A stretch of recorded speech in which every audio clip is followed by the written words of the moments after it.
தமிழ்நாட்டில் இருக்கிற எந்த கதாநாயகனும் கதாநாயகியும் எனக்கு எது அல்ல, எனக்கு வாய்க்காய் வரப்பு சண்டைகள் அல்ல.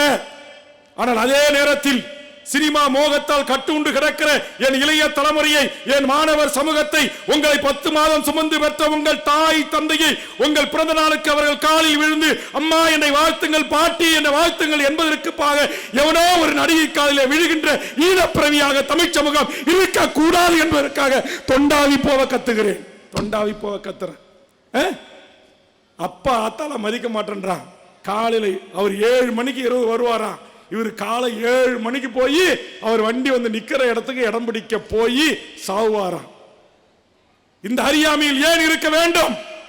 இந்தியாவின் தலைச்சிறந்த நடிகன் அமிதாப் பச்சன் அங்க இருக்கா இந்த மோகம்?